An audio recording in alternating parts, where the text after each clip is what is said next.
पे अब आते हैं आज के संकेतों पर आशीष। ठीक। और आज बाजार की जो नज़र रहेगी ना, वो सबसे एक नज़र रहेगी आपकी आईटी शेयरों पर। आईटी शेयरों पर आज बाजार की नज़र रहेगी, क्योंकि एक तो कल आईटी डे लो पर बंद हुआ, इनफैक्ट परसिस्टेंट भी कल डे लो पर बंद हुआ था। Persistent towards the end actually crack हो रहा था, मैं देख रहा था स्टॉक का चार्ट। और उसके अलावा टेक महिंद्रा, ये भी कोई बहुत ज़्यादा ऐसा नहीं है कि कोई बहुत ज़्यादा रैली लेकर घर गया हो।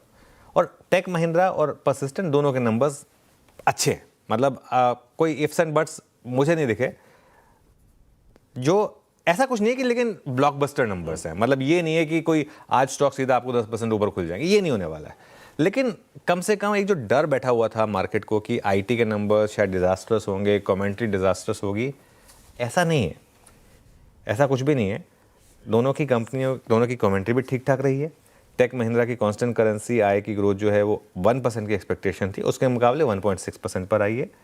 और 10 क्वार्टर की सबसे स्ट्रॉन्ग, मतलब एक ऐसा क्वार्टर जिसमें आप वीकनेस एक्सपेक्ट कर रहे थे, उसमें 10 क्वार्टर में सबसे स्ट्रॉन्ग उन्होंने डिलीवरी की है।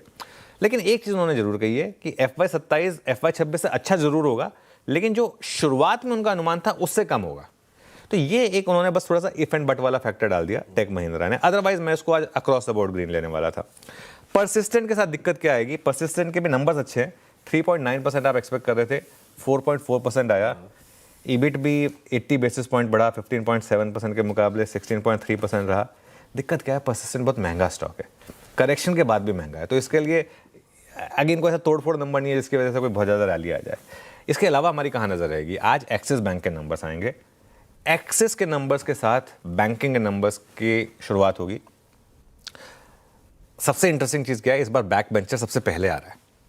सबसे पहले बैक बेंचर ने कहा सबसे पहले मेरी कॉपी चेक की जाए, तो वो इंटरेस्टिंग है। हालांकि एक्सिस बैंक से कोई बहुत ज़्यादा एक्सपेक्टेशन नहीं है, और कई बार अगर आप किसी से बहुत ज़्यादा एक्सपेक्टेशन ना रखें ना, तो वो ठीक ठाक नंबर कई बार डिलीवर कर देता है। अगर आप देखें एक महीने में एक्सिस बैंक का एक्चुअली अच्छा खासा चला है, लोग शायद एक म्यूटेड एक्सपेक्टेशन पे, वैल्यूएशन कंफर्ट है इस वजह से शायद। बाकी net interest income, net interest margin और प्रॉफिट तीनों में YOY जो हमारा पूल है वो एक्सपेक्ट कर रहा है कि गिरावट आएगी, लेकिन वैल्यूएशन कंफर्ट है यहाँ पर। इसके अलावा मैं एक और क्यू को आज बड़ी हेडलाइन भी बना रहे हैं हम, ब्रेंट क्रूड। ब्रेंट क्रूड देखिए $62 के करीब आ गया है।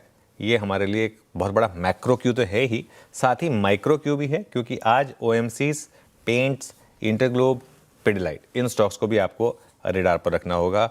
और एक आखिरी चीज़, ये आप मेंशन कर चुके हैं 7 बजे के शो में, हमारे लिए वेंसडे अमूमन एक बड़ा दिन रहता है, मतलब कई बार ये एक ट्रेंडिंग डे रहा है। कल का हाई या कल का लो अगर टूट जाए निफ्टी पर, तो एक शायद एक ट्रेंड डे की भी पॉसिबिलिटी रहेगी। हालांकि बेस केस हमारा वही है, अभी भी आपको इस रेंज को स्मार्टली ही ट्रेड करना है। बिल्कुल ठीक है।